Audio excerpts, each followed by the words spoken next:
Okay. All right.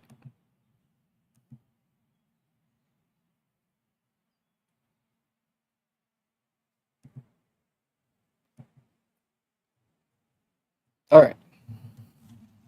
All right. So today we're continuing on this sort of introduction to linear transformations or linear maps, and um,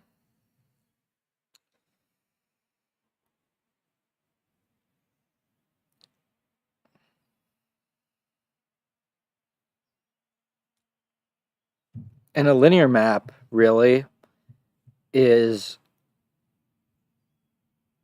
a map between vector spaces that satisfies um, these two rules. So if we were to look up linear map,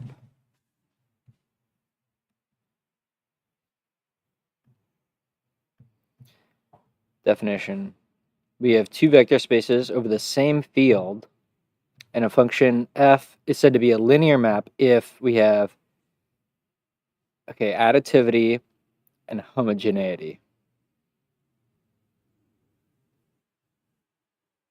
So this is the most general form of that. So f preserves linear combinations. Yeah, that makes sense. So anyway, so that's the more general definition of a linear transformation. What this book is talking about is specifically um, um, linear transformations over like literally a vector space, so Rn to Rm or something. All right, let's just get into the text. Whenever a linear transformation T arises geometrically or is described in words, we usually want a formula for that transformation. The discussion that follows shows that every linear transformation from Rn to Rm is actually a matrix transformation x to ax, and that important properties of T are intimately connected to familiar properties of the matrix A. The key to finding A is to observe that T is completely determined by what it does to the n by n identity matrix. So we have this identity matrix with ones along the diagonal, and its columns are named with a special name, E1 and E2. Suppose that T is a linear transformation from R2 to R3 such that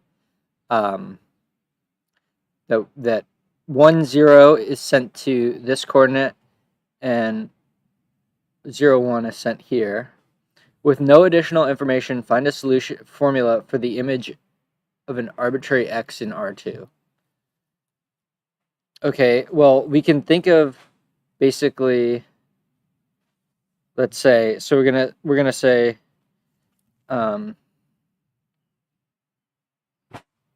so let's say T is given by x to ax or something like that. So then if we say a times some symbolic vector x and y, that is going to be equal to a linear combination of, x. Hold on, let's think about it before we just look at the answer.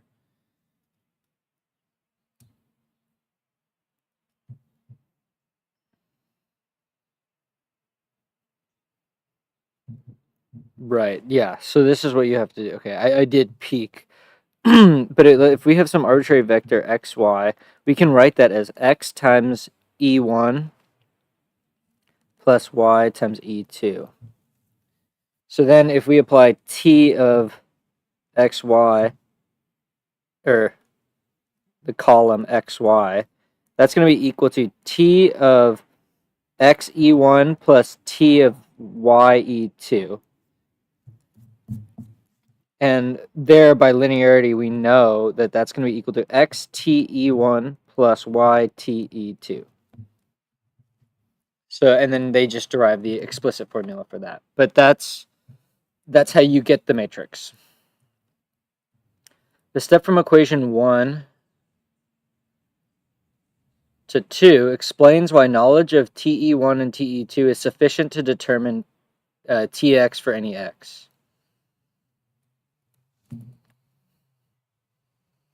Moreover, since 2 expresses T of x is a linear combination of vectors, we can put these vectors into the column of a matrix A and write 2. Yeah.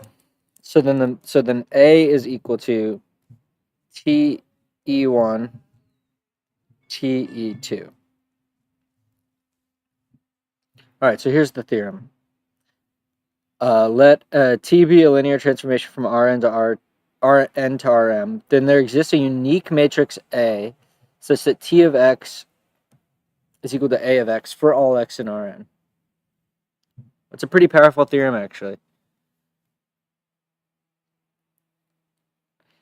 Note, though, that it's actually not that generic, because if you think about this set of all vector spaces, this is a pretty niche case of that, because there's so many other types of vector spaces, but they haven't even defined vector spaces in this yet, but maybe important to think about. All right, so in fact, A is the m by n matrix whose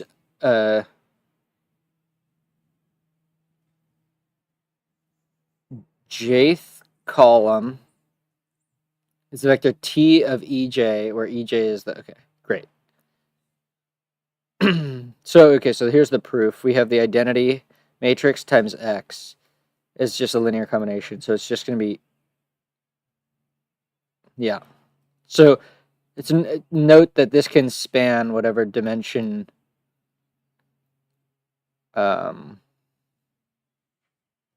I guess this vector has.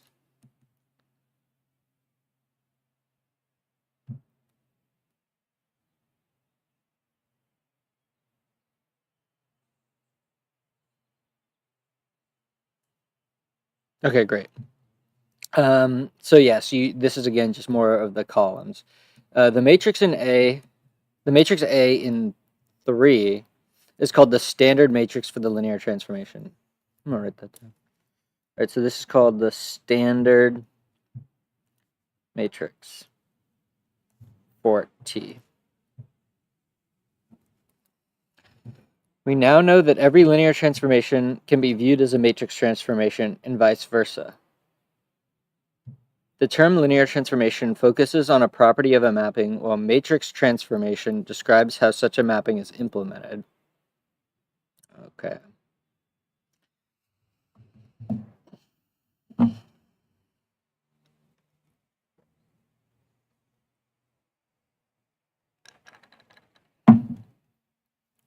Great. This one's easy. Find the standard matrix for this simple transformation, and it's just what we just did.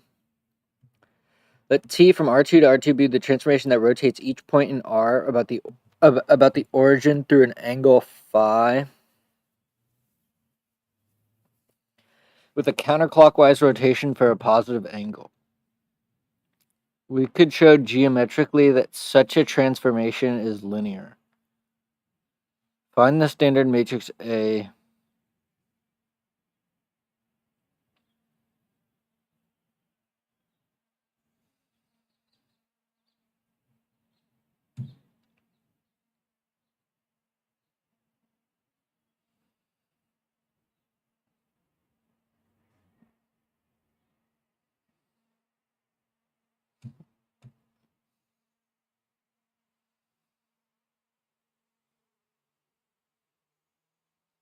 Okay.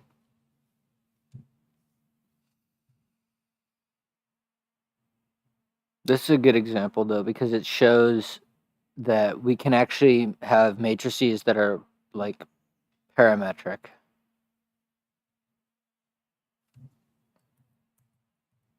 Okay, so now geometric linear transformations of R2.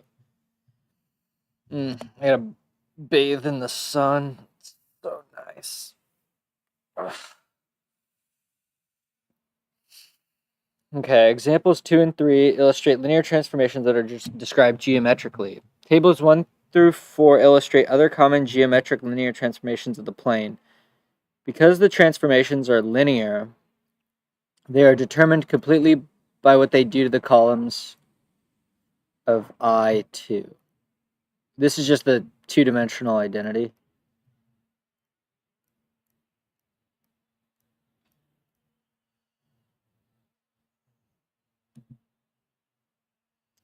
Other transformations can be constructed from those by applying one after the other. In section 2.1, we will show that a composition of linear transformations is linear.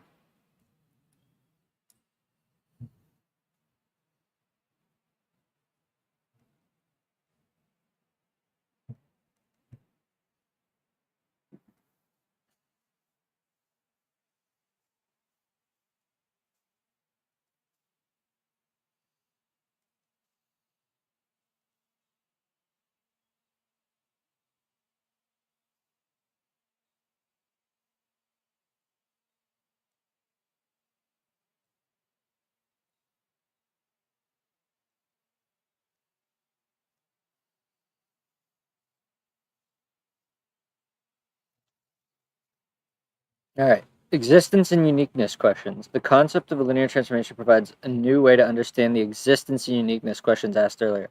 The next two definitions give the appropriate terminology for transformations.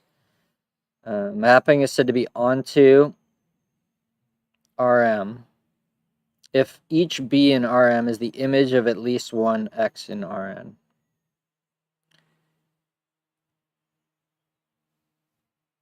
Everything in the codomain gets hit. If something is onto, then everything in the codomain gets hit. That's how I like to say it. Okay, here's a bunch of examples so we can see that here is going to flip across the x1 axis. Here's going to flip across the x2 axis. This is going to flip across. It's basically going to switch x1 and x2.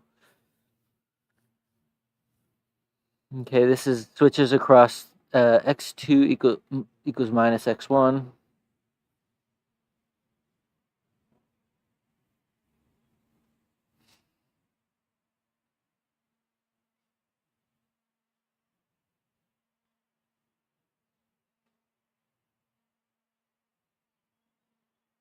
The distinction between these two reflections is interesting, though.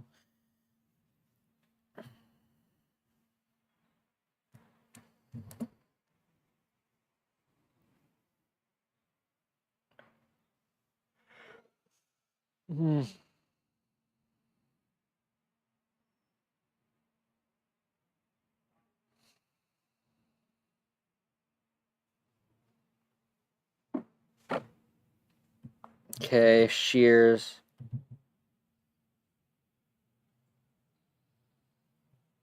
Projections. All right, cool.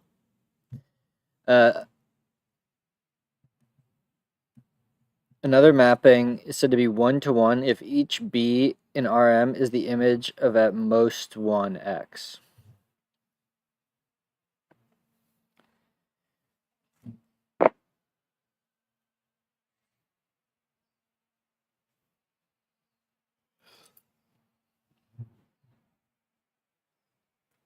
Equivalently, T is 1-to-1 if for each B in Rm, the equation Tx equal to B has either a unique solution or none at all. Is T 1-to-1 is a uniqueness question. The mapping T is not 1-to-1 when some B in Rm is the image of more than one vector in Rm. If there's no such B, then T is 1-to-1. Great. The projection transformations shown in table 4 are not 1-to-1 and do not map R2 onto R2. The transformations in tables 1, 2, and 3 are 1-to-1 and do map R2 to onto R2. Okay, yeah. Other possibilities are shown in the two examples below.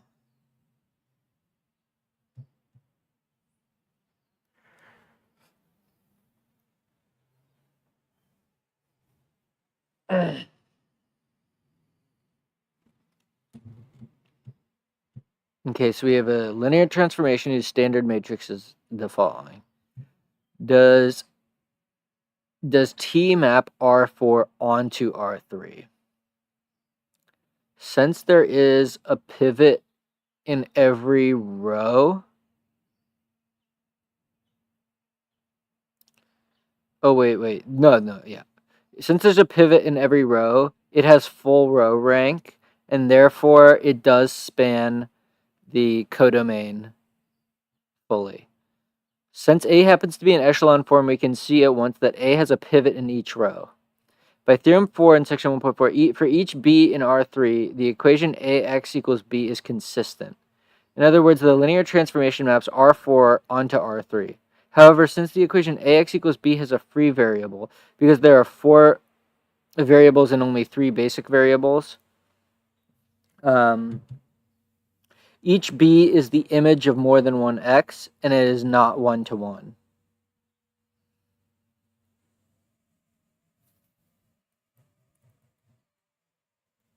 All right, let T from Rn to Rm be a linear transformation. Then T is one-to-one if and only if the equation Tx equals 0 has only the trivial solution. So T from U to V linear. 1 T is 1-to-1 if and only if AX equals 0 has only trivial solution.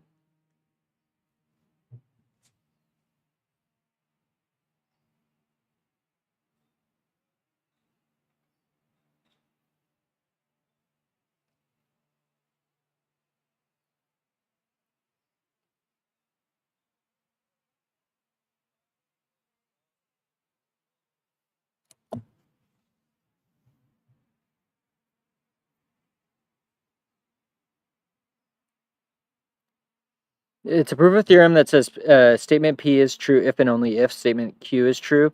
We must establish both directions. If P is true, Q is true, and if Q is true, then P is true.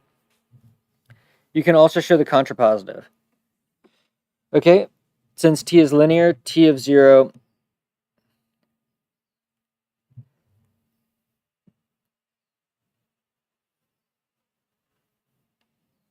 is equal to 0.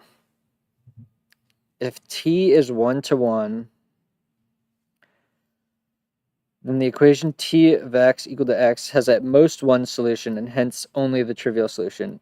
If T is not 1-to-1,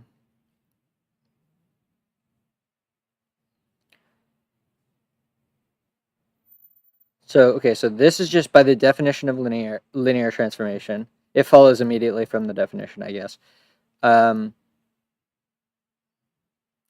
Then we assume T is 1-to-1, so therefore T only has that solution to that equation.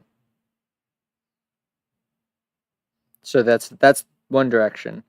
If T is not 1-to-1, then there is a B that is the image of at least 2 different vectors in Rn, say U and V. That is T of U equals B and T of V equals B. But then since T is linear,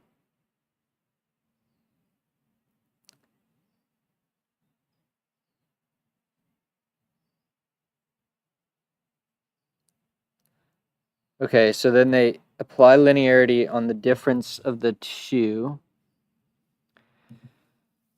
The vector U minus V is not 0, since U is not equal to V. Hence, the equation T of X equal to 0 has more than one solution. So either the 2 conditions in the theorem are both true or they are both false.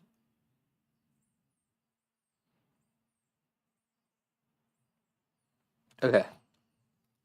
Theorem 12. T is a map, linear map. Let A be the standard matrix for T, then T maps Rn onto Rm.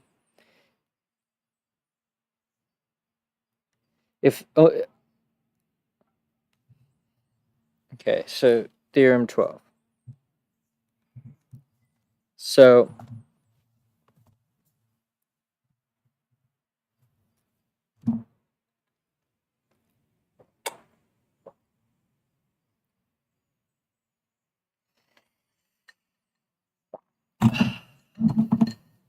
Okay.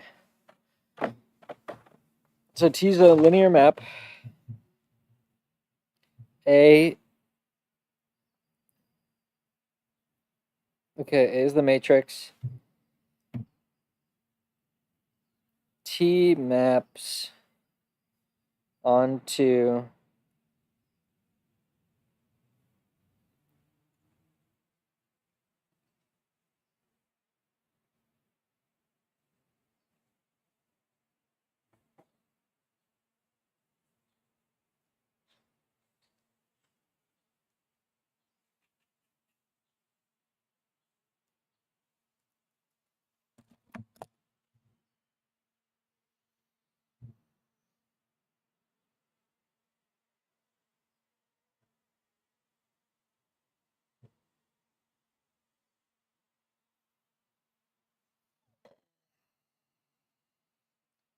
right. Okay, so if the columns of A span the codomain,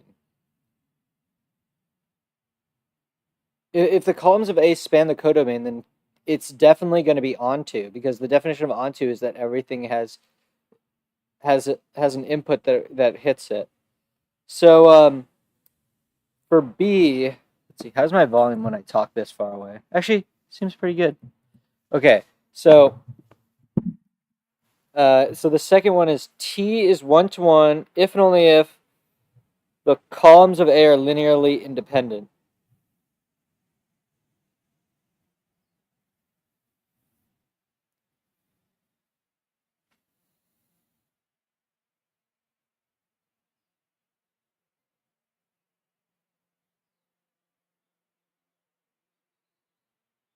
Okay, so let's say that we have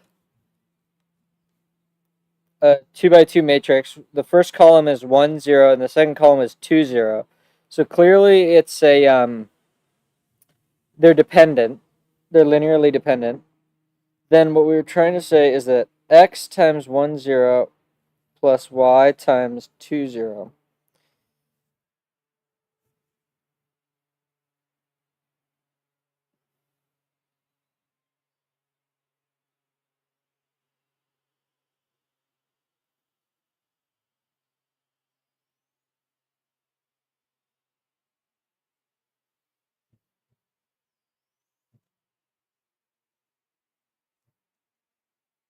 Okay.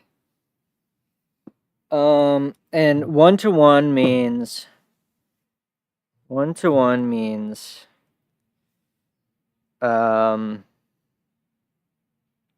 if f of x1 is equal to f of x2 implies x1 equals x2. I think that's an if and only if too.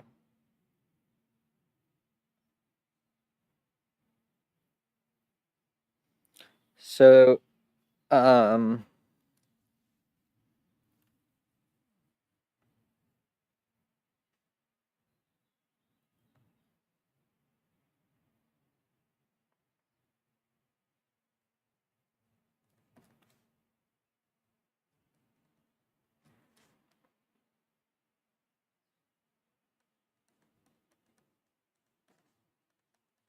okay, so I have two vectors. I have the 2 minus 1 vector, and I have the 4 minus 2 vector.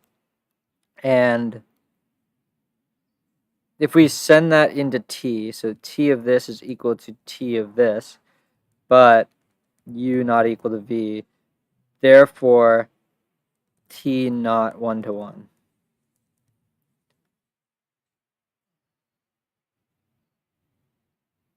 Okay, cool. All right.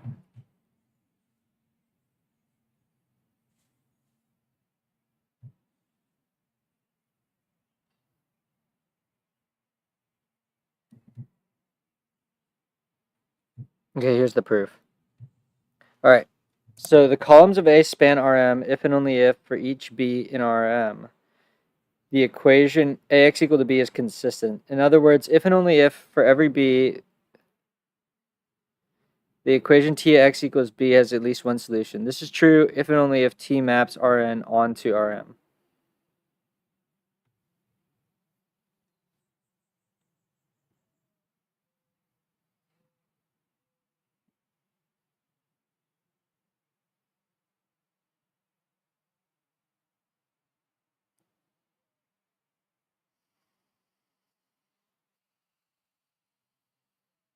Yeah.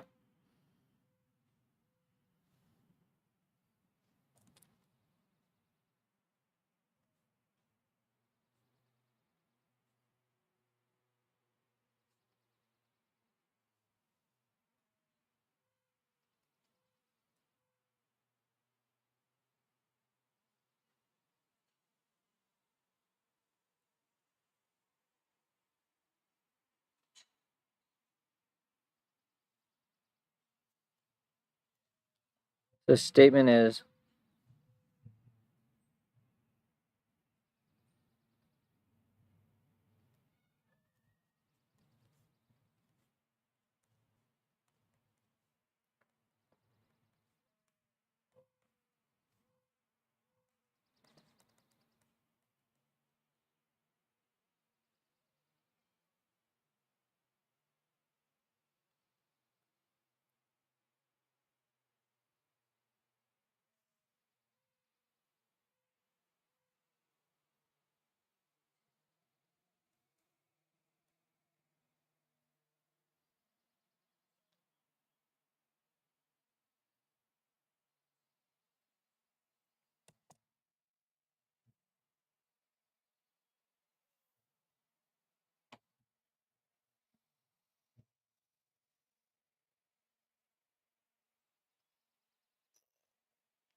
okay.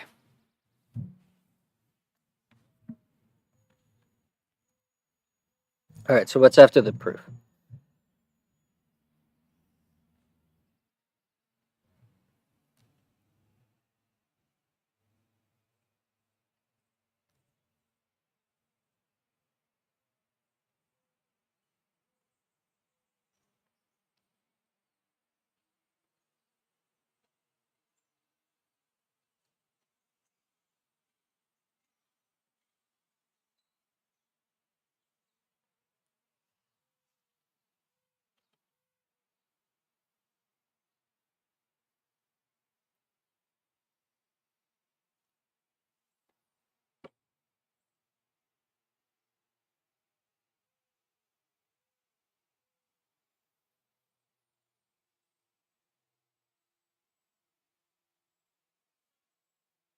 Okay, let's do this example.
Okay.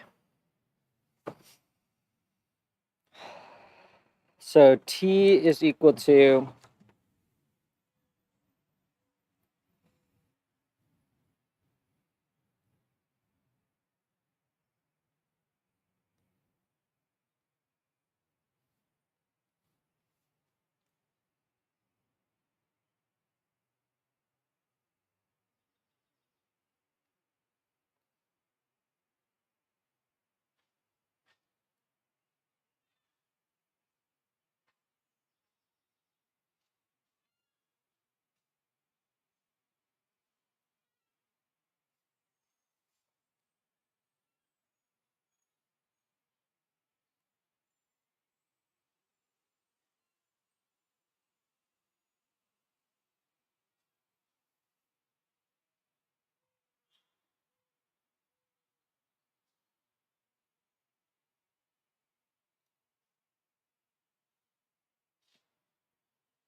all right. So let's get to these practice problems.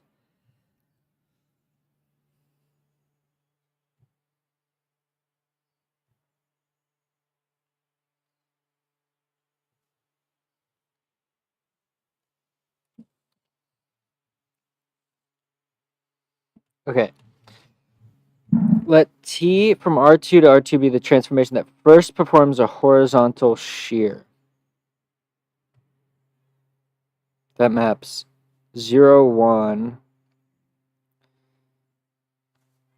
to.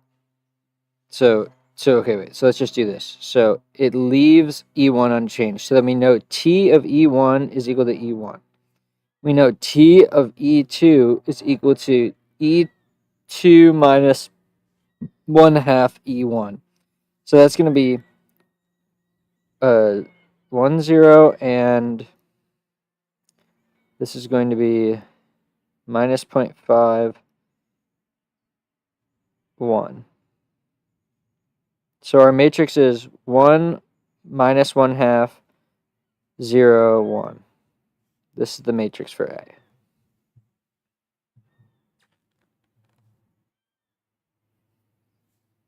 So this is the standard matrix of T.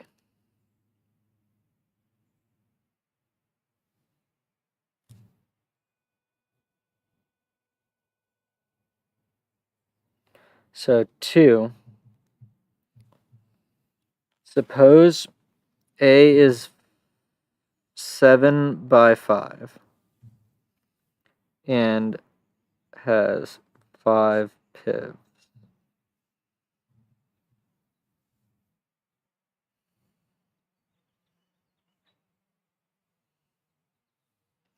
Is T 1 to 1? Is T onto R7? Okay, so it is 1 to 1 because with 5 pivots and 5 columns. With 5 pivots and 5 columns,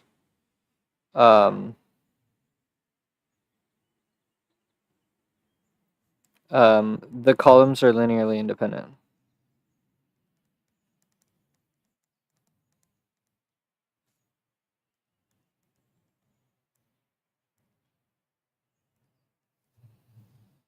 Okay, it is not.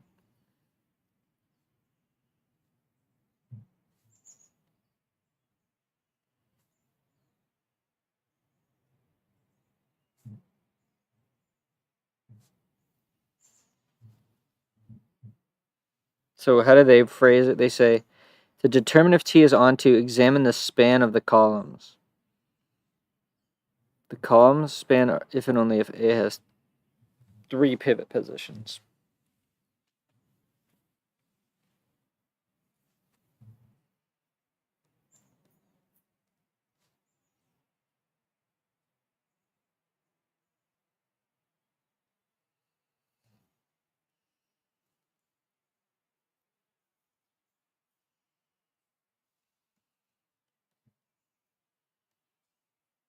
Okay, great. So let's just scroll down and see how they answer it. Okay, so did we get this one right? Oh, I didn't get this one right. Oh, because I forgot to do the second part. Okay, so this is the first matrix. Then it reflects the result through the x2 axis. So reflect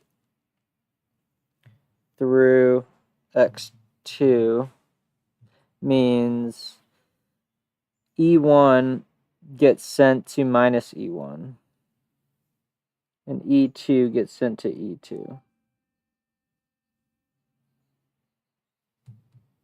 So this means this is going to be the transformation minus 1, 0, 0, 1.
Okay, cool. That's not exactly how I did it, but I did get the same answer.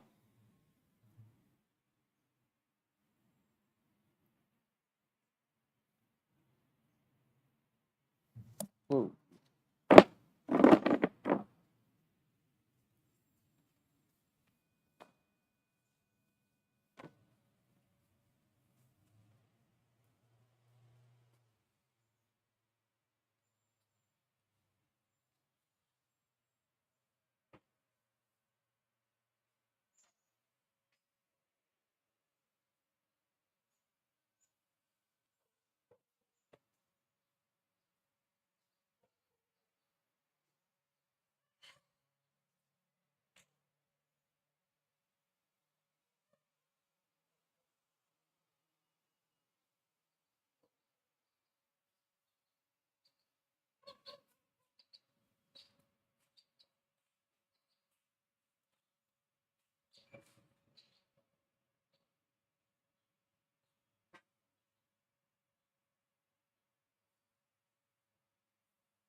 All right.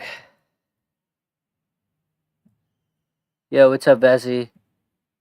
Okay. All right. Let's get on to it. So we did this one. All right. Now this one. How do they answer it? The standard matrix of T is a matrix of A.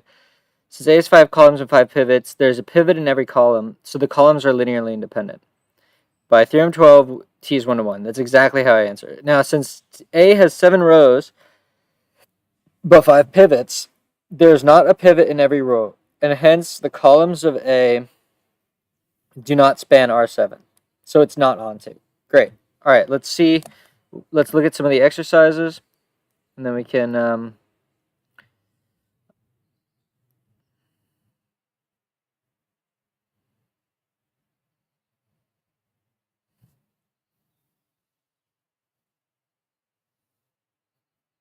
all right.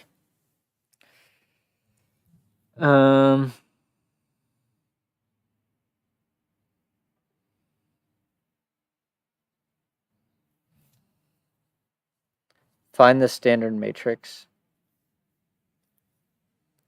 Okay, these are all obvious. Or this one's obvious. You just concatenate these columns. You h-cat these two columns. Since R2 to R2 rotates points about the origin.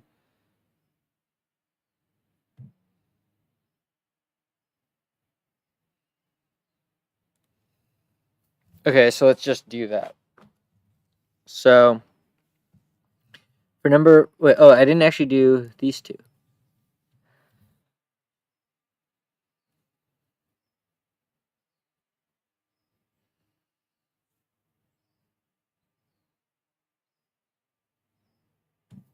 Okay, again, you just h-cat all of these. Horizontally concatenate all three of these columns.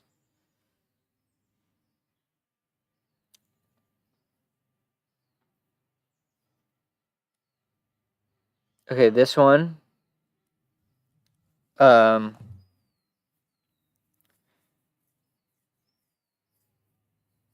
Rotates points 3 pi over 2. So for number 3, T of E1 is going to send 1, 0 to 0 minus 1. And then TE2 is going to be equal to, it's going to 0, 1, and that's going to be pointing up, and then you're going to go to 1, 0. So I think it's going to be a 0 minus 1, 1, 0.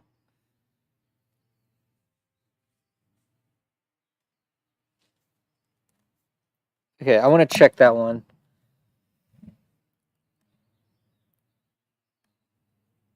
But I'm pretty sure what I have is right. But you never know. Okay, so this, find the standard matrix of T.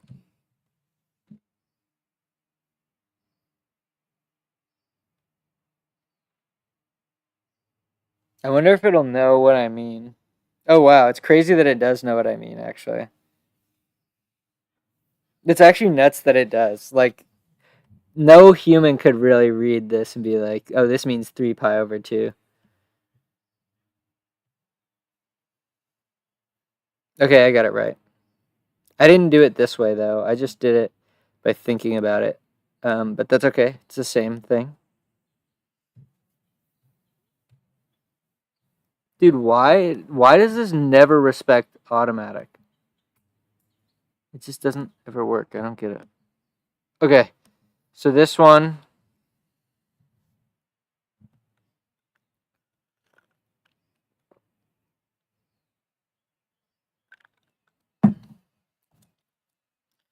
We'll do number 4.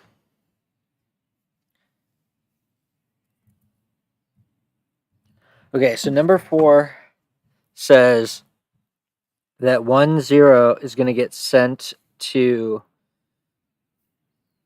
All right, we could just do this. So the R of theta is equal to, what is it? Cos theta minus sine theta sine theta, cos theta, like this. So then we're going to get, that doesn't really help me because, all right, TE1 is equal to 1 over root 2 minus 1 over root 2. And then 0, 1 presumably gets sent to 1 over root 2, 1 over root 2. So then our matrix should be 1 over root 2 minus 1 over root 2, 1 over root 2. Oh, you know what I could do? I could do 1 over root 2 times 1, 1, minus 1, and 1. Something like that.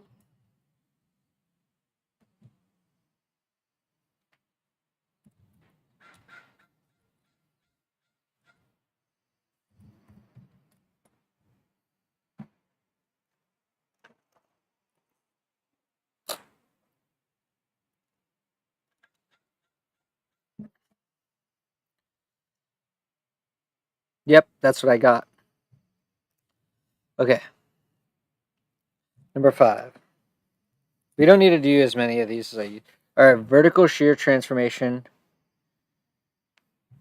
All right, well, we did a practice problem that was harder than this, so I don't think we need to do that one. I mean, it's going to be obvious, right? So maybe I'll just do it. So this is going to be 1 minus 2 is the first column, and then 0, 1 is the second column. All right, number 6 is horizontal shear.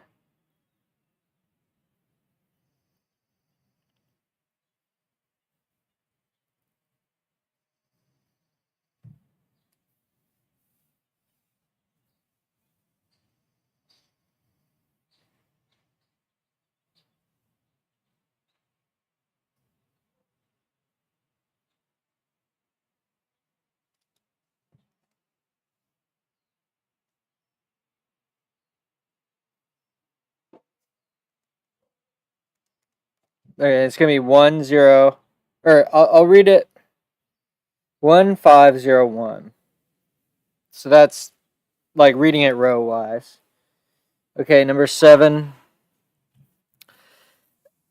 First rotates points through minus 3/4 pi radians.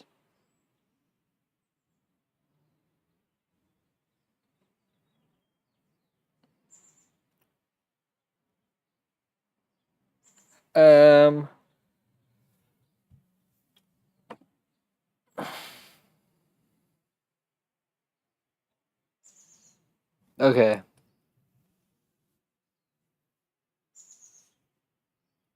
All right, I'll do that one. That's fine.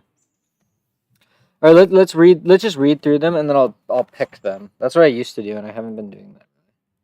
So, okay, so that one actually seemed good because I kind of like the composition ones. Okay, so this one also composition.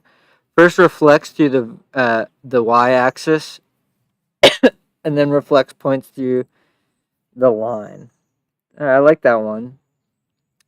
Shear, and then reflection. These are all pretty good. I like those. All right, we'll do this. I'll write them down. 7, 8, 9. All right, 10 reflects points through the vertical x2 axis and then rotates points 3 pi over 2 radians.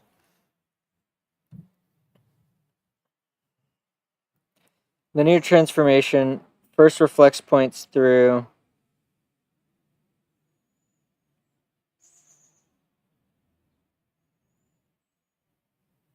11 seems good.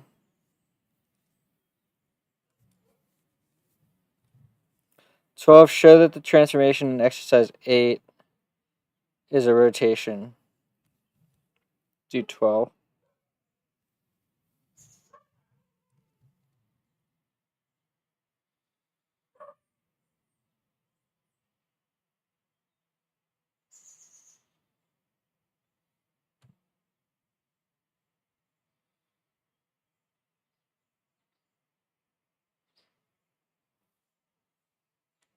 13 is weird. I don't know how 13 works.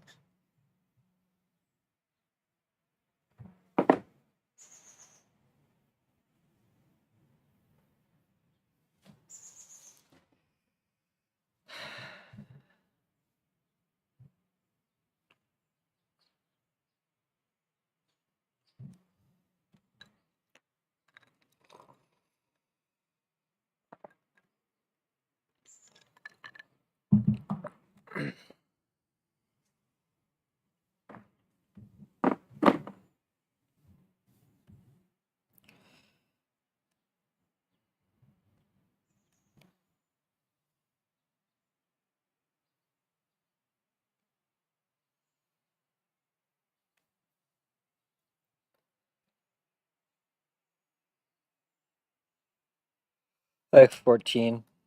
I mean, I always end up just writing down them all because they all. The thing is, that's the thing with this textbook's exercises is that they're all different. They all kind of serve a purpose, which is pretty cool.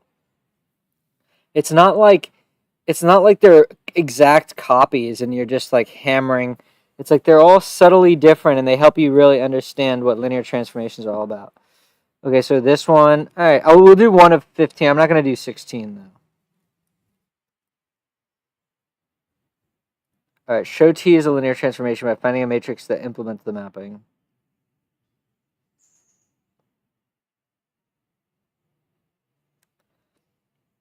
So these are going to be the rows of the matrix, and the coefficients are going to be the entries of the rows. All right, we'll do one of those, 17. 18, let's see. It's going to be more of the same, but let's just pick 19 then.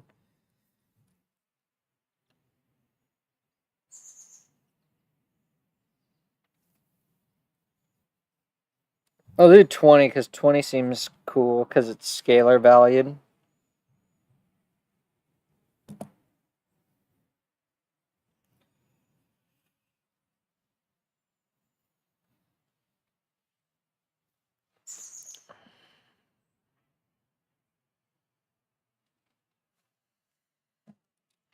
So what do they want us to do in 21?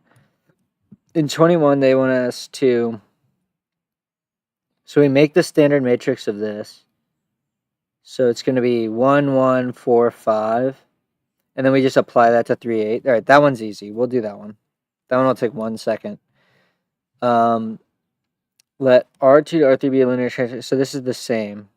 You make this standard matrix and then you just do a matrix vector multiplication.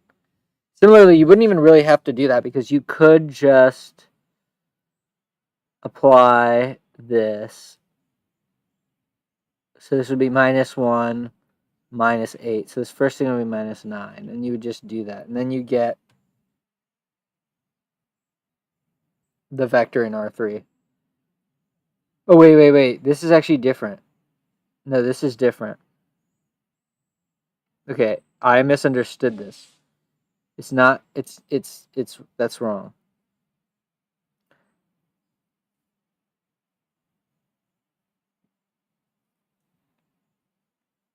You're trying to find x such that, so what you're actually trying to do is you have a matrix vector multiplication, but you make the vector symbolic and you set that equal to this and then you find the solutions of that. So this is actually kind of like an augmented system. All right, we'll get to it, but that's a good one. I'm going to do 22 as well. Okay, the true false ones are great because they just help you. I like the true false ones. So we're going to do 23 through 32.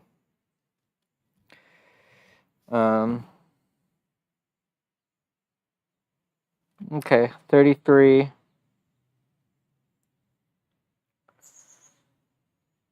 34.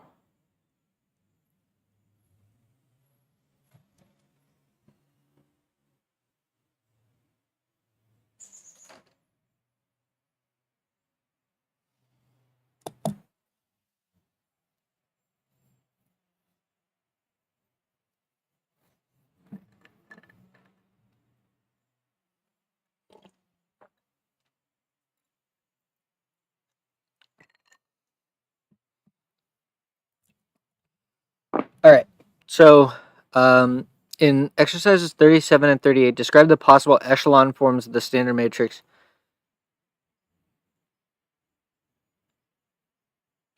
Oh, I don't like these ones. Maybe I'll ask ChatGPT to do this, and I'll just look at the answer. All right, let's do that.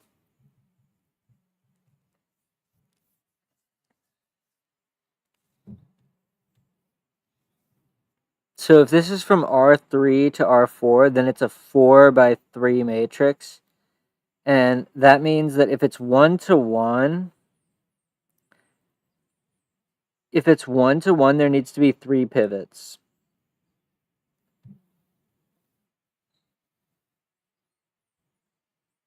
For this to be onto, we don't need that all wait, hold on.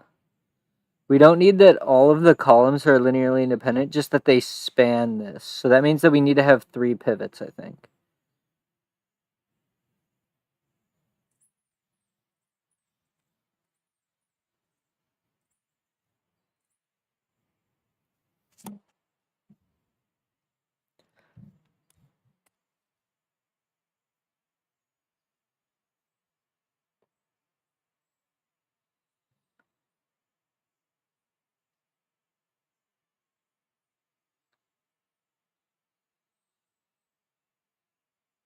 It's going to be 1 to 1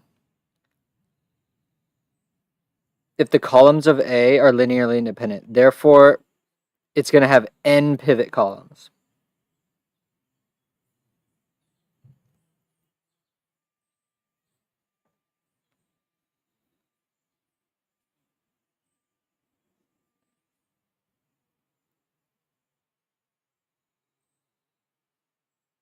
All right, so 40.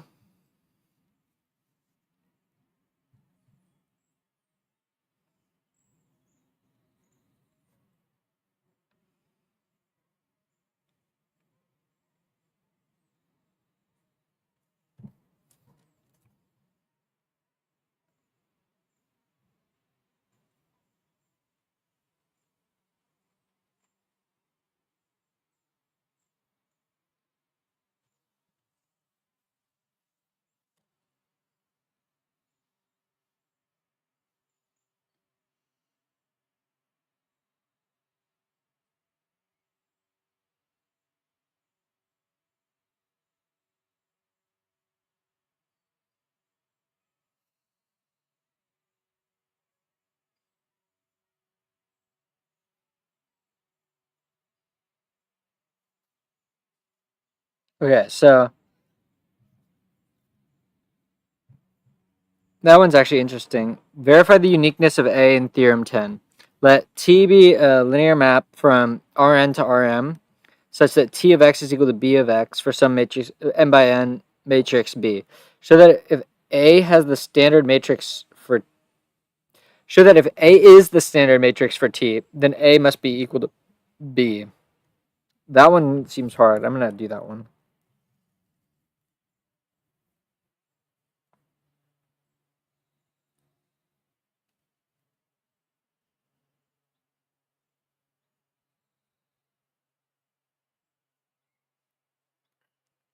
Okay, 42. Why is the question is the linear transformation T onto an existence question?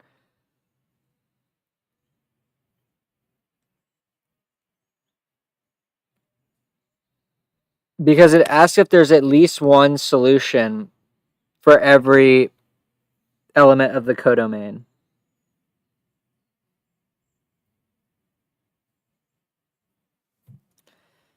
If a linear transformation n to m maps onto, can you give a relation?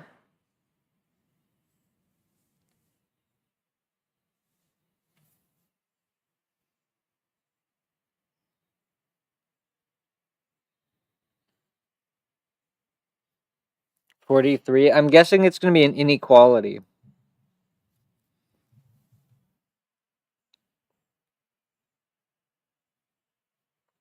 Okay, let's just say it's onto.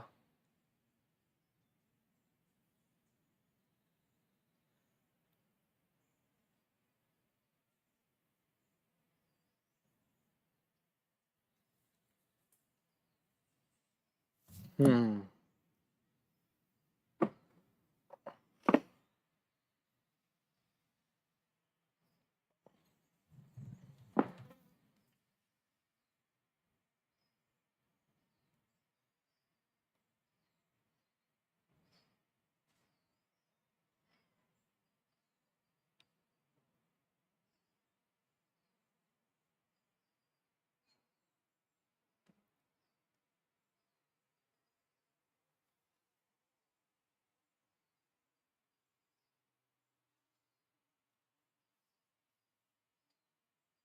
.44 is good. Okay, I don't know if I'm really going to do all these. I feel like just reading through them is pretty helpful in and of itself.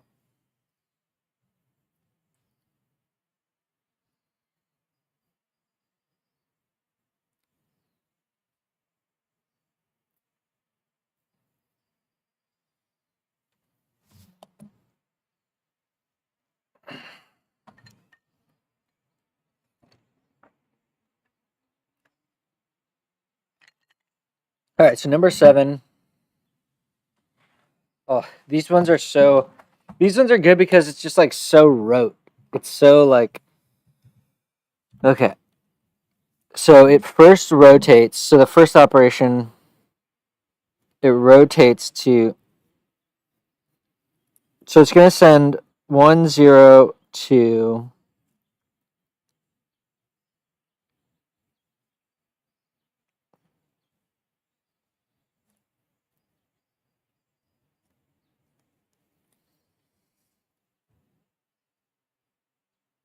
wait, TE1.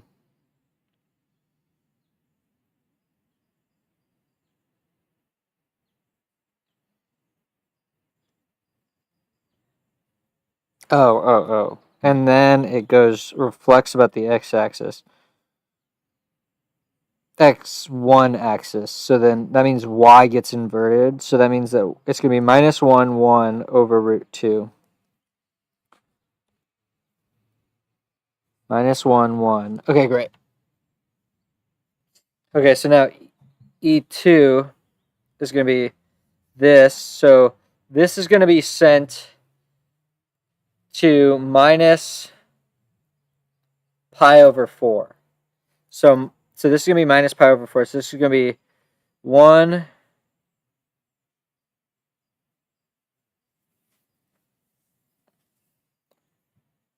minus 1 over root 2.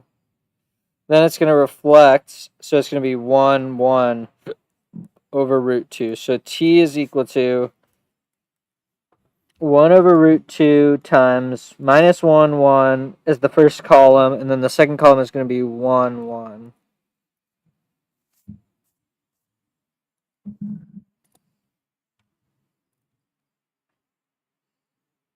I'm just going to double check. I feel like I'm getting them all right, so I don't really... Wait, what the hell is going on?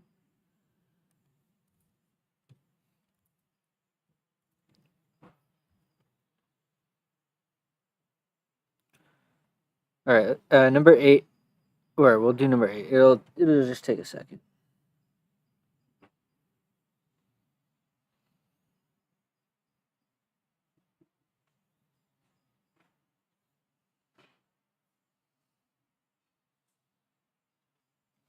Yep, this is right. And see, it actually does composition.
Number 8.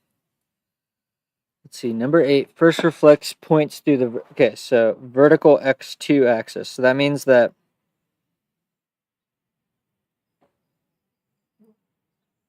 E1,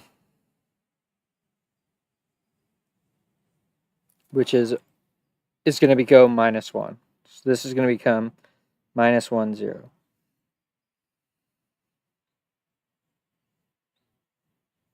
Okay, and then the second one gets unchanged. So this is going to be, so first we're going to have -1, 0 as the first column and 0, 1 as the second column.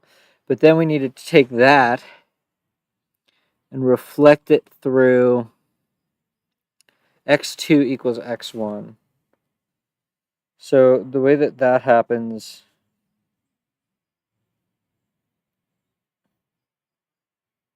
is we need to switch them. So I believe that this is going to become 0, -1, 1, 0 as the columns. So let's just double check that, but I'm pretty sure that that is true.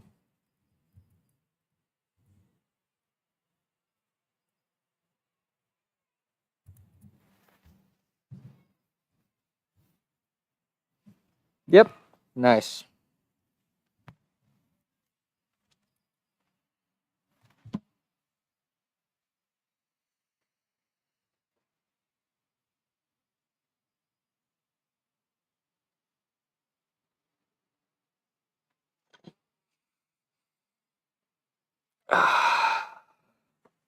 What a wonderful world.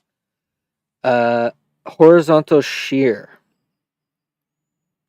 So 0, 1 goes to -3, 1. Okay, so first we have 1, 0, -3, 1 columns.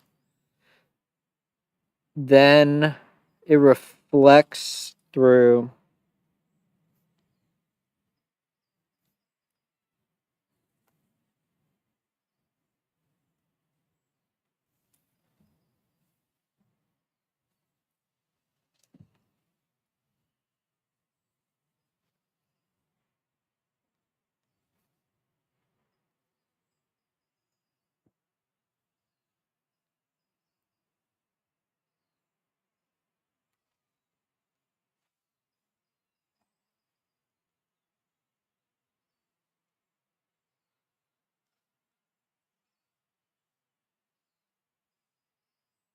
okay.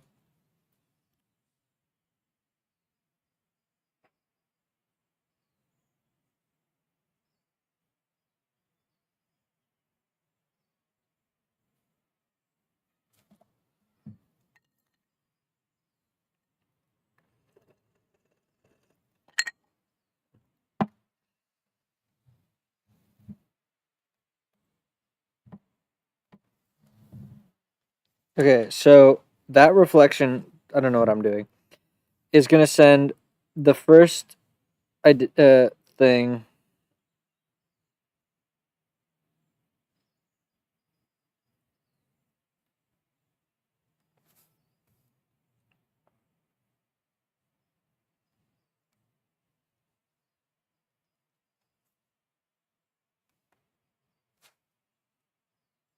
and 0, 1 is going to be sent to -1, 0. Okay, so we have 1, -3, 0, 1.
Okay, I think I got it.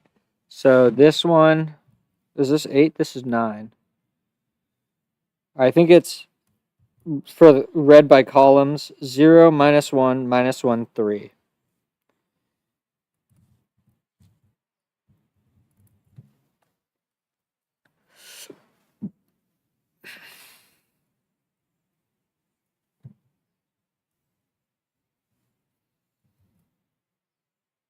So yeah, so we have the shear matrix, then we have the reflection. No, it's the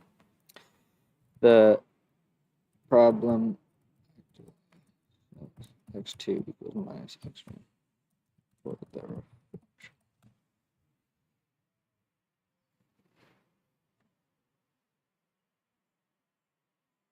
Oh, and it's -3 for the.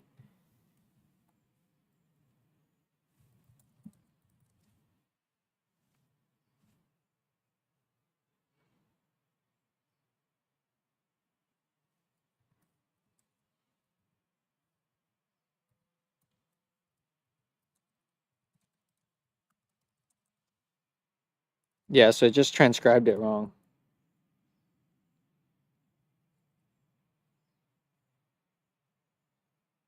So this needs to be a minus.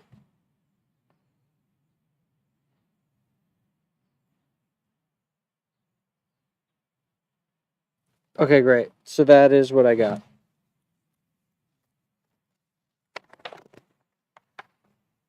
Okay, so how many did I say? Let me just open up my.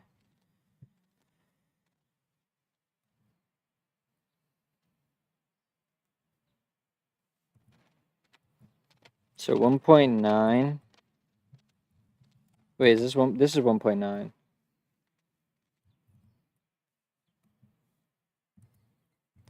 1.9, we had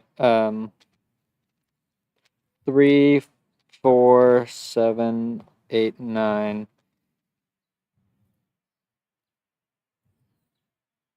10, 11, 12, 13. Yeah, so let's just do 7. Ah, but I like, whatever. 7 through 15, 17, 19, 20.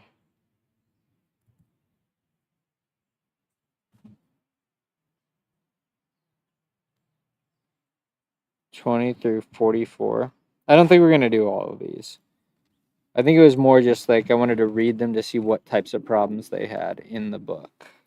All right, so we've done up to 9 now. Okay.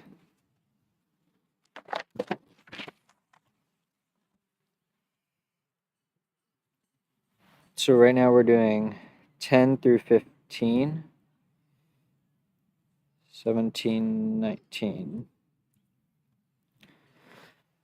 Do we really need to do the rest of these? I think we just want to do 11. Let's just skip 10.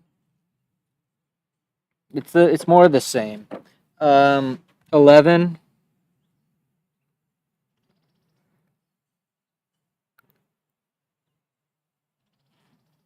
Okay, so it's 2 reflections. So the first reflection is across x1 axis, which means that y's get inverted.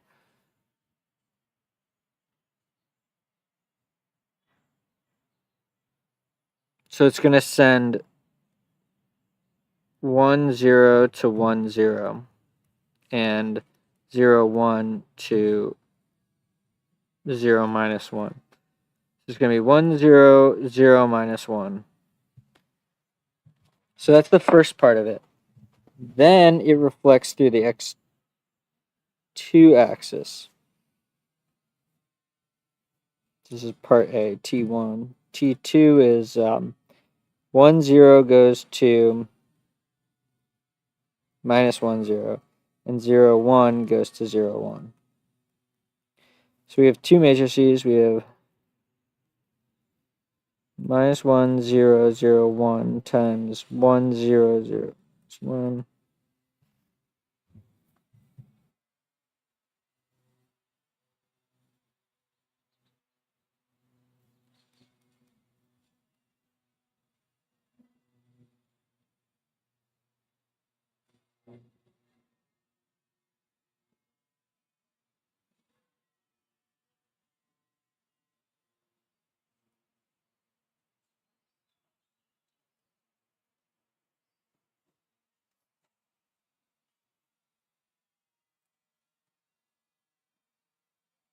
Okay, so for the columns, I got -1, 0, and 0, -1. So it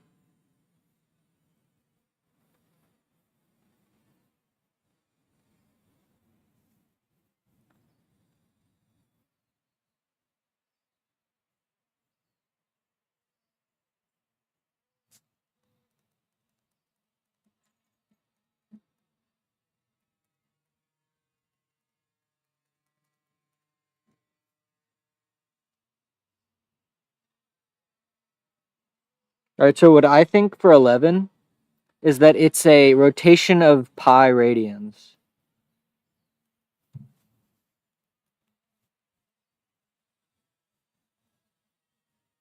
And we could double check this because if we take r of pi, which is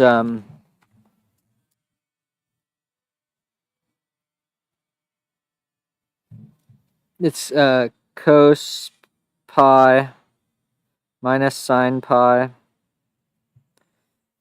sine pi cos pi. I think that's right. Anyways, so cos pi is 1. Wait, cos pi is -1. So yeah, so we get -1s on the diagonal and zeros elsewhere. Okay, cool. So it is a pi radian rotation. Double check. Double check.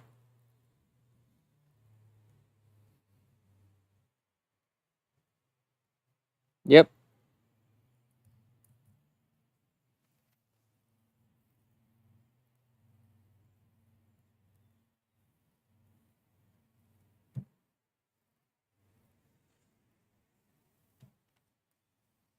Number 8.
So 12 is number 8 is 0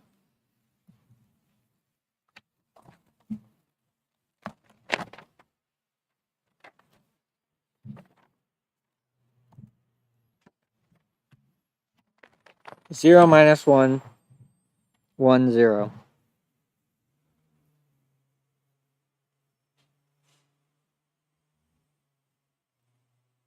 It's a minus pi over 2 rotation.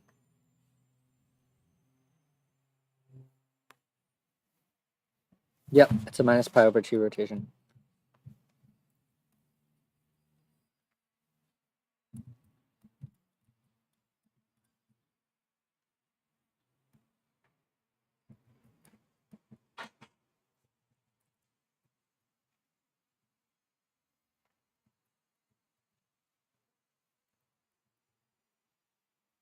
Okay, so yeah, so I think it's just a minus pi over 2 rotation. So that's what I have for the, yep, minus pi over 2 radians. Perfect.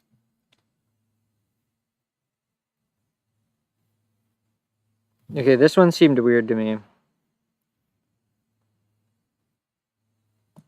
That t equal to the transformation is that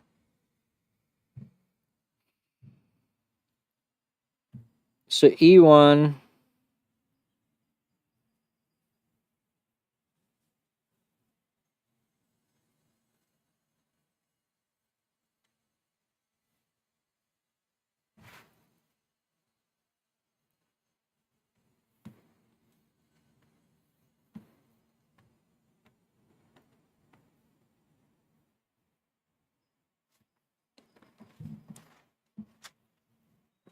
Okay, so what we want to do is if we know T E1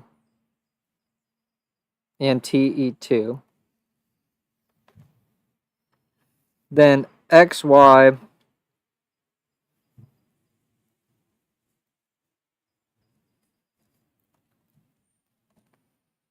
then we can write any value as, and so T of XY is going to be equal to X times TE1 plus Y TE2. So when we draw this graph, X equals 2, Y equals 1. So this is TE1, and this is TE2. So now we're going to stretch TE1 by 2 and keep E2 as it is. So then I think we just need to add it over here, and we get this. So this is going to be T of 2, 1. Okay, I drew it. I don't know if it's exactly how it needs to be. What's up, Captain? My captain, my captain. I'm a little bit loud, it seems. Okay, so 13 is done. Basically, you're going to get an arrow. So you stretch this out this way, and then you add TE2, which is going to be like over here.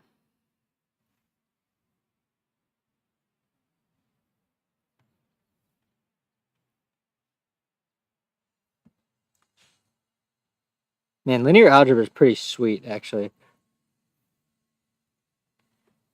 Linear algebra is really comfortable because there's so much stuff you can do with linearity. You know, when you have this fact that you can just represent this as a linear combination of the transformations on the basis elements. I mean, there's just no way you could do that if it was nonlinear, I think.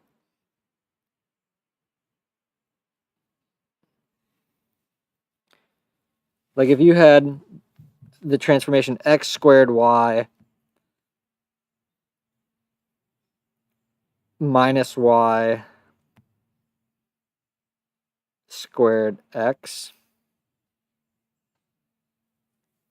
if you sent, you know, 1, 0 is going to be 0 for both of these, but yeah, right. I mean, that's the thing is like the 0 sets of algebraic varieties is way weirder. Really, this is one of the better introductory linear algebra textbooks I've ever read. I mean, I took a more abstract course earlier, but this is just like this one's pretty easy. But yeah, this is undergraduate linear algebra. All right, number 14. So we have the standard matrix. Okay, and we can think of the columns of the standard matrix exactly as the action on the standard basis elements. So what we should get is this is basically the same problem, just phrased in another way. And this is why I actually like this textbook. So what we're going to get, let me just draw my plot here. Okay, so we have A1, T, or this is just going to be A1, otherwise thought of equal to T times E1. And this is A2 equal to TE2. So now if we want to draw the image of T minus 1, 3, so what we're going to do is this can be thought of as a linear combination of these vectors. So we should get minus 1 times A1 plus 3 times A2. So we're going to turn this guy around, and then we're going to stretch this guy 1, 2, and then we're going to add him. So this is going to be T of minus 1, 3. So way up here, so so we flip A1 around, and then we add 3A2. So it's going to be somewhere around here. This is where it goes in space. Okay, so what is next? Next is 15. So this one's really easy. The problem is fill in the missing entries of the matrix. I don't know why they need that comment about assuming that it's valid or whatever. But anyway, so 15, we have this system of linear equations. And we basically are just going to pull out the coefficients. So we're going to get 2. So I'm reading it by rows. 2, 0, minus 3. Then we're going to get 4, 0, 0. And then we're going to get 1, minus 1, 1. All right, so this is the... And what was the problem? The problem was just fill in the values of this. So if we actually do this all out, which I will, just... So either we could do matrix vector multiplication, or we could think of this as...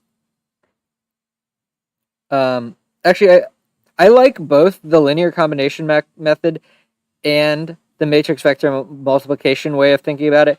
But in this case, I would probably do matrix vector. So what we're going to do is we're going to have 2x1. So just basically doing this product where we've taken the coefficients here from this set. And we're just going to say plus 0x2 plus minus 3x3. And that's what our first equation is. 2x1 minus 3x3. Then on the next one, it's going to be the same. All right, we did enough of it to know that that's correct.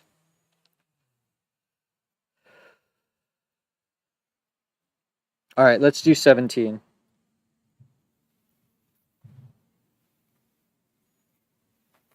Okay, so in 17, it says show that T is linear by finding a matrix that implements the mapping.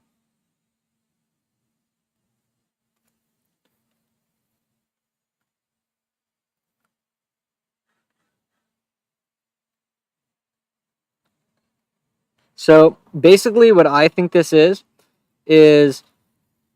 the same as above. It's just written out differently. So if we were to write this as like a column vector, we'd start with 0 as the first column, x1 plus x2 is the second column. Sorry, not column, row. I mean, it's a vector, so it's an entry, really. Then the third entry is going to be x2 plus x3, and the fourth is x3 plus x4. So in this case, we can write the matrix as so we're going to have we have 4 variables, so it's going to be in 4 equations. So it's going to be a 4 by 4 matrix. The first row is all zeros. The second row is going to be 1, 1, 0, 0. The third row is going to be 0, 1, 1, 0. And the fourth is going to be 0, 0, 1, 1. All right, so pretty simple matrix. And I just want to double check, but I am almost positive I am right. 0, 4, 0 for the second row. Hold on. Which one were you talking about? No, because this is 4x1. This is because this is an x1. It's not that it's in the second row. That's not right, because when we're going to be doing this matrix vector multiplication, so let me just show you on paper. Yeah, you see it now? Okay, good. Yeah. Here, I'll do this. We need to start this up, and I need to run this. Give it a second. It's a little slow. But yeah, it's a good point, because it could have been.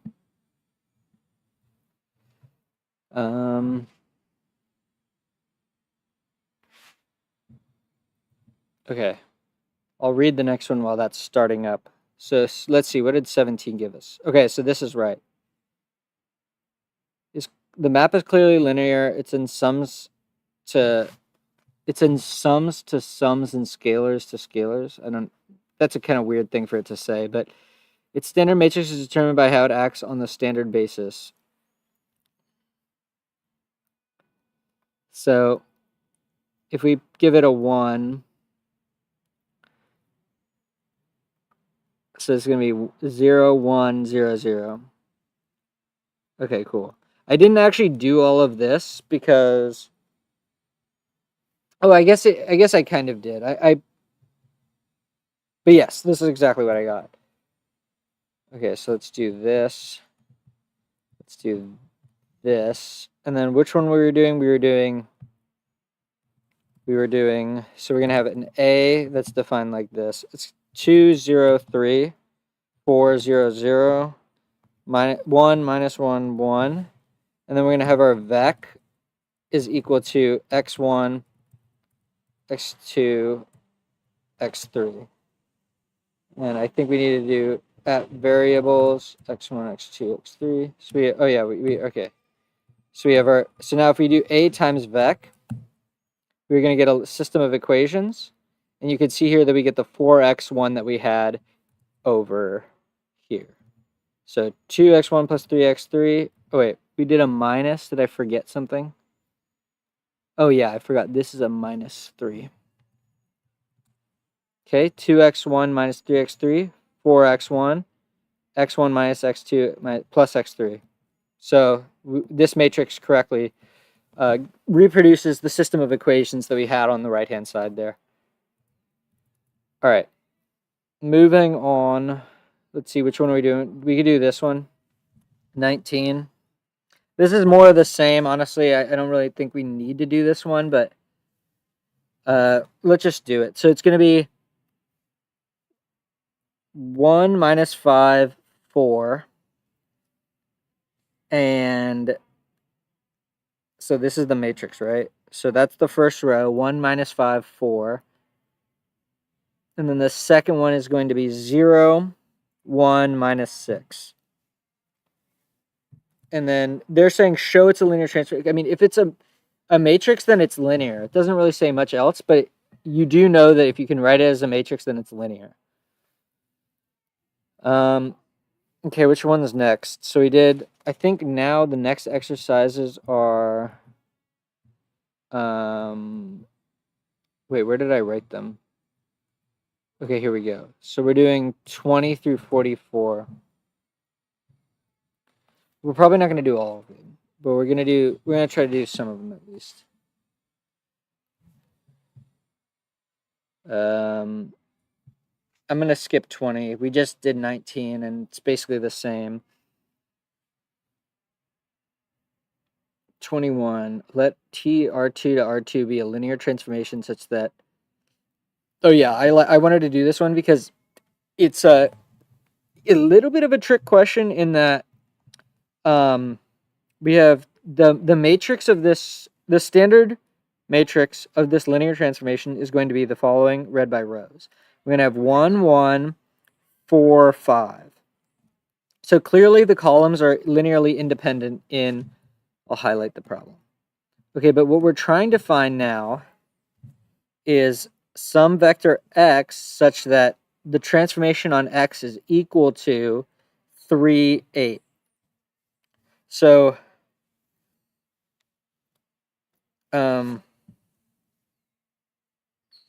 if we were to, back when we were talking about augmented matrices, what we're going to have is we're going to have aug is equal to, it's going to be 1, 1, 3, 4, 5, 8. And then we're going to call the ref of aug. And we're going to get that x1 equals 7, x2 equals minus 4. So if we take these equations and we plug in 7 minus 4, so actually 7 and 4, well, okay, you could think of it as plugging in for those equations or as the coefficients to the linear combinations of the columns. We'll do both. So 7 minus 4 is clearly 3. And then we're going to have 28 plus 5 times minus 4, which is minus 20. So 28 minus 20 is equal to 8. So this is correct. But similarly, we could say 7 times 1, 4 as a column minus 4 times 1, 5 as a column. It's going to be equal to 7, 28, plus minus 4 minus 20 is equal to 3, 8. So there's kind of two ways that we can look at this matrix. We found that x1 is equal to 7 and x2 is equal to minus 4. So we could think of this as 7 times 1, 4 plus minus 4 times 1, 5. And that will give us the right-hand side of the thing. Or similarly, we could just write in our equations, x1 plus x2, which is equal to 3. And then 4x1 plus is equal to 8. So those are the two ways that we could write that. All right, so let's move on. I don't think we need to do 22. We get the idea, but the whole point is that they're trying to make you think that what you want is the action under this value, and they lead you into that by doing 21 having the same dimension in the domain and the codomain. But in here, they sort of trip you up because the codomain and the domain are different. And so they're saying find x such that t of x is equal to that. So what you try to do is you try to plug this in for the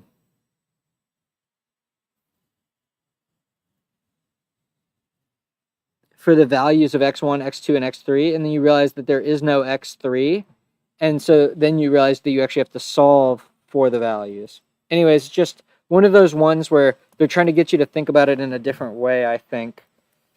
All right. Oh.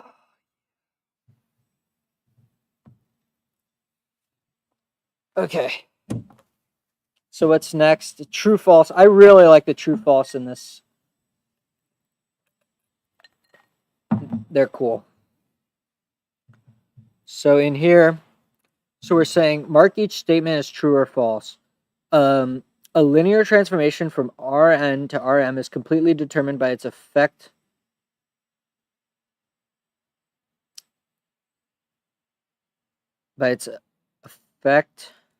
of the end. That's true. That's true. 24. It's 1-to-1 if each vector in Rn maps onto a unique vector in Rm. That is also true. That's true. If all of the things in the domain map to something different, nothing gets overlapped, then it is 1-to-1. If t rotates vectors about the origin through an angle, then t is a... You know what? I mean, if it's a fixed angle, then it is a linear... Yeah, so I think 25 is true also. Wow, a lot of trues. 26. The columns of the standard matrix for a linear transformation are the images of the columns of the... I think that's true. A lot of trues. Yes, so the columns of the standard matrix for a linear transformation from Rn to Rm are the images of the columns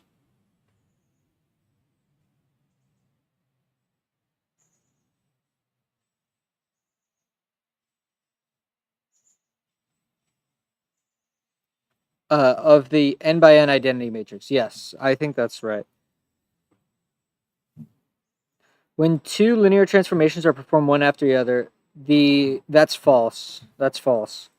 There's an exercise coming up where you actually prove this is true, but linear transformations, composition of linear transformations is linear.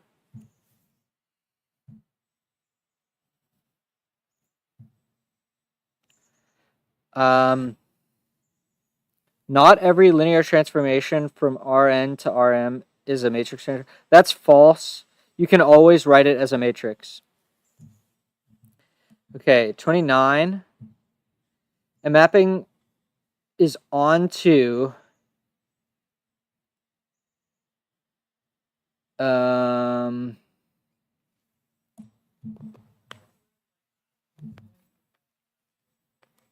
I think that this 29 is actually false.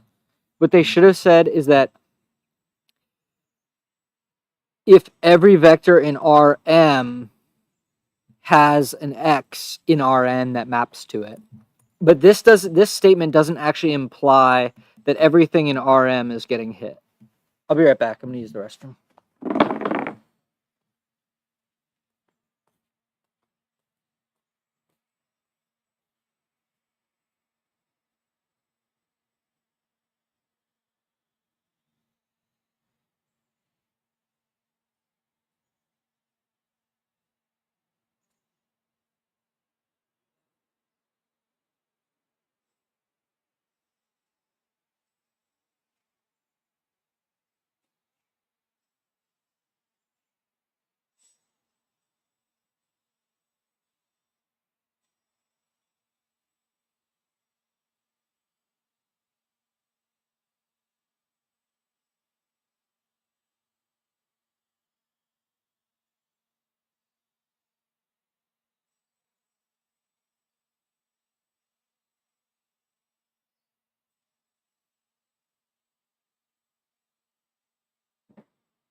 All right. Where were we? So 29, pretty sure that's false. The standard matrix of a linear transformation from R2 to R2 that reflects points about the horizontal axis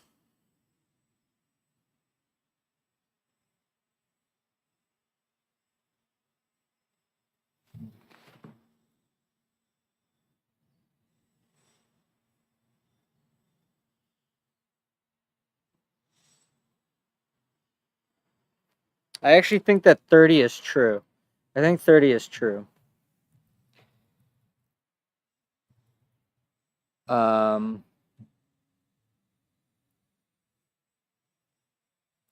31.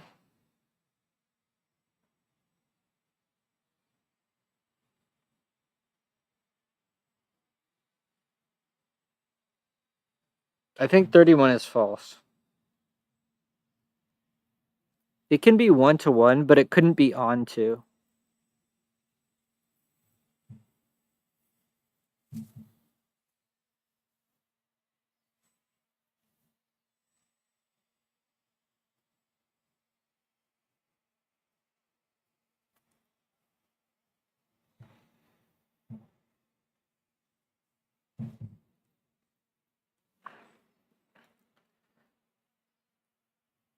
That is true.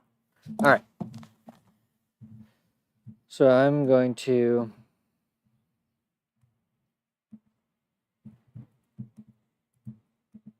check my answers.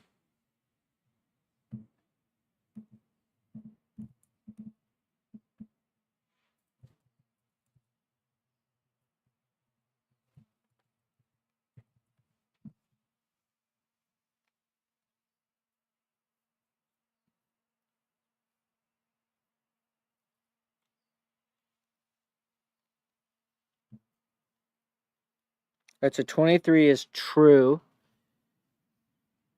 24 is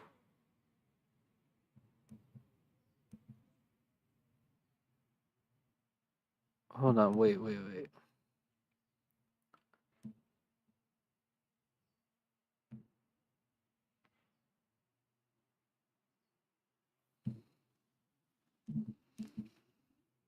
Each vector.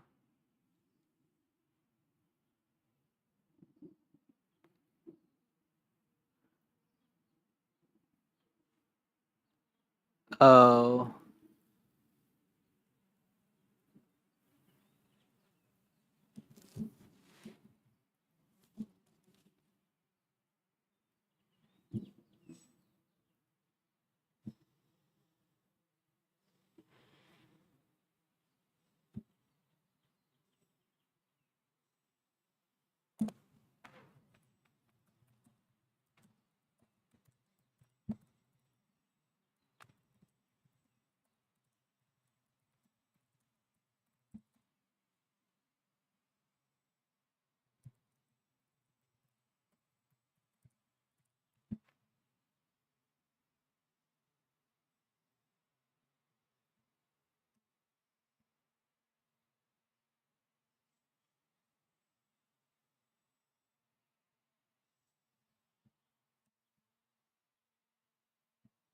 Oh, okay. Well, all right. So all right. That's fine. All right, 25 is true. 26, yep. 27 false. 28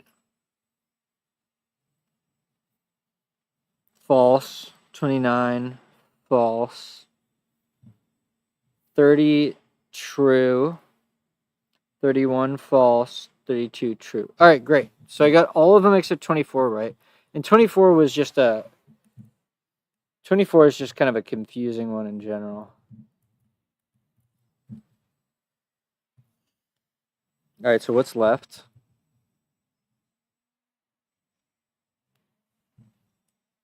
All right, so we're up to 32. So now we need 33 through 44.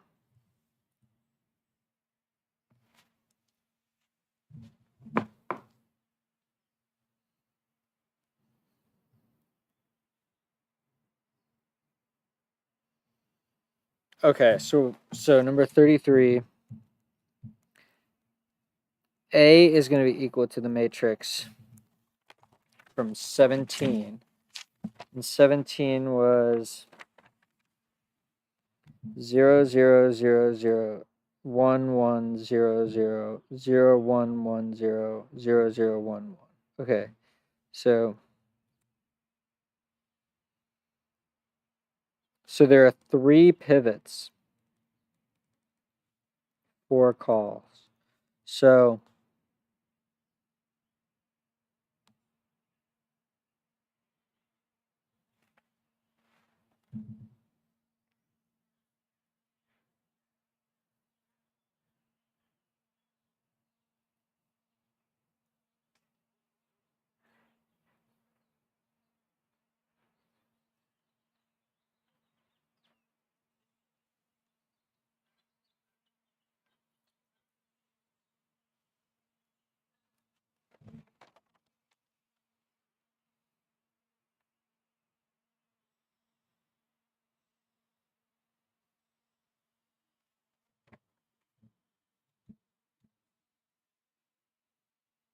I'm actually curious about that.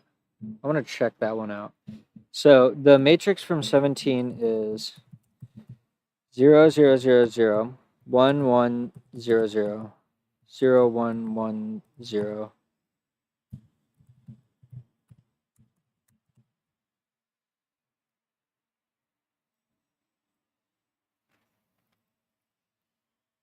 Right, so one of them is free.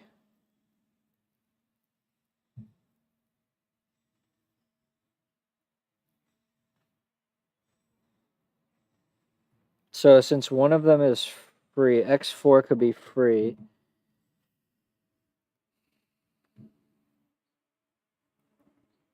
So since something is free, okay, this is one of the best exercises in the section.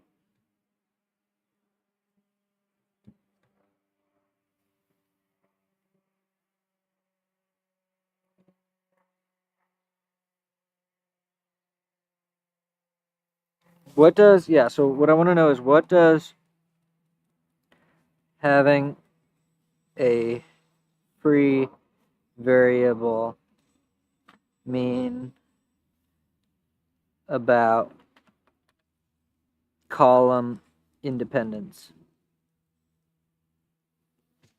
Let's say, so if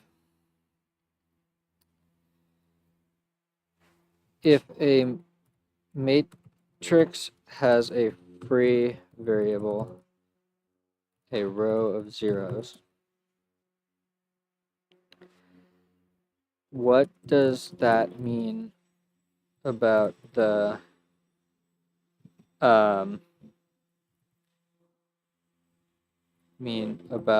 independence of the columns?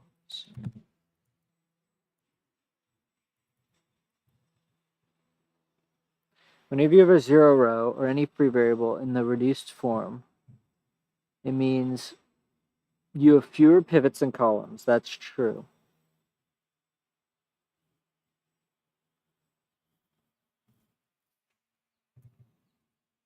Oh, because you could write this last column in terms of these. Yeah, right. That's what that means. Because you could have, so if we had 1 0 0 0 0 1 0 0 0 0 1 0 and then 1 minus 1 1 0, you could write this last one as a linear combination of the other ones. So therefore, it is not independent. So since they're linearly dependent, um, it is not 1-to-1. Okay, that's a really good exercise, actually. I would recommend that one as the best one. Number 33. 33 was very good. And now, so for B, to check that it's on to,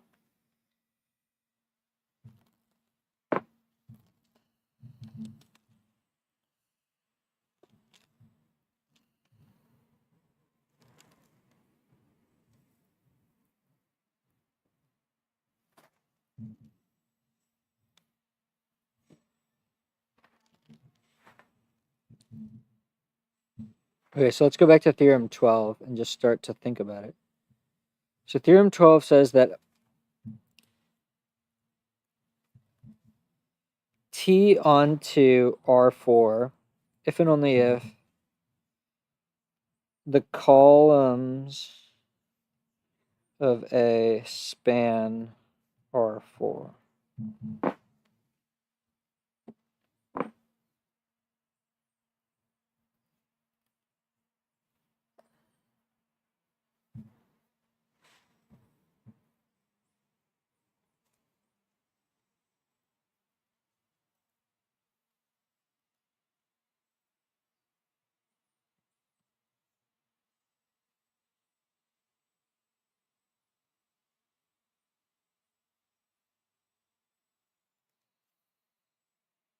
So since there are 3 pivots,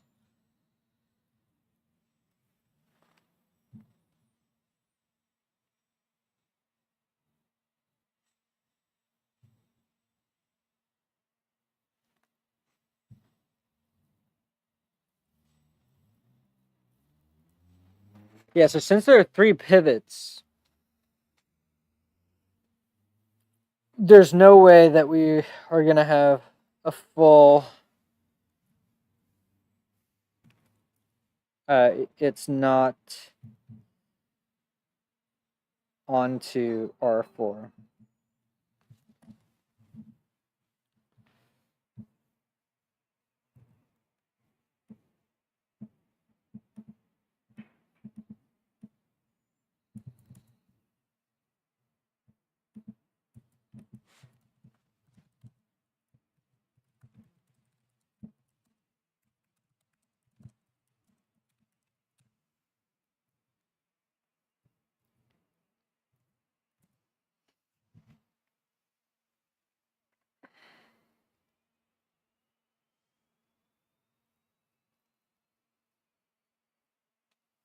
So it's cool because you can have a linear transformation that's not 1-to-1 or onto.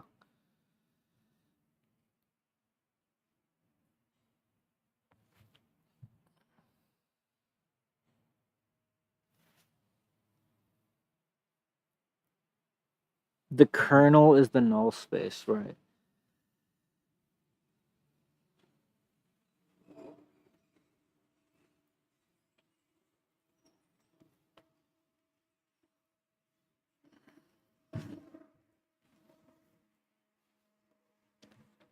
So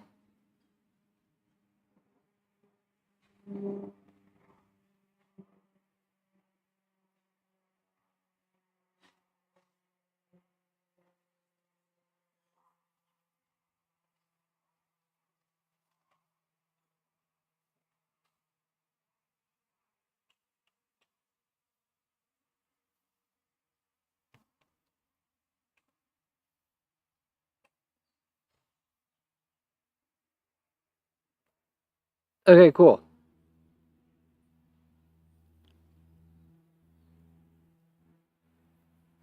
Exercise 2.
Cool.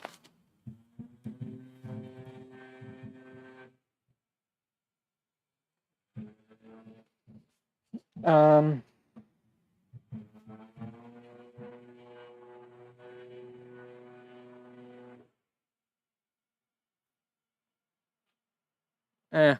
we get the idea.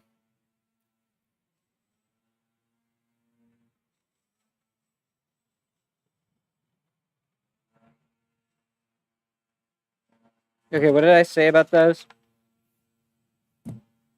So it's a 4x3 matrix.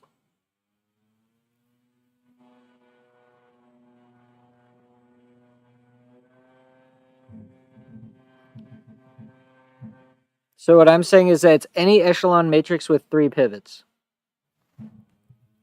That's what I'm saying the answer is.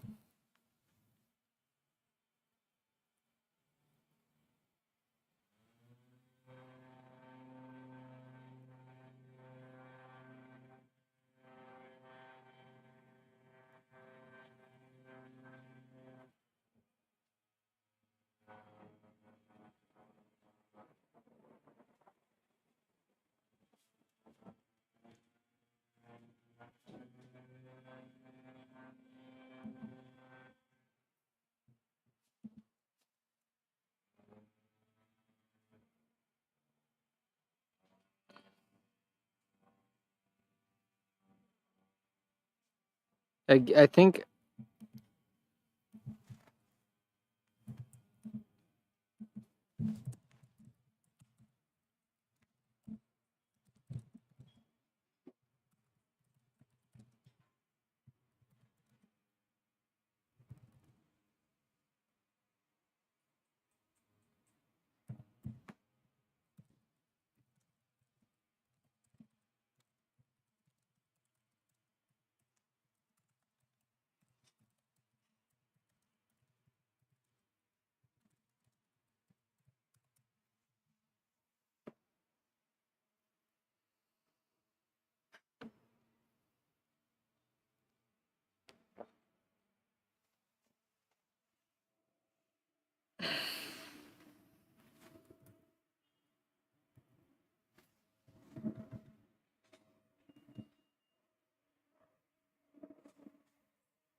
Yeah.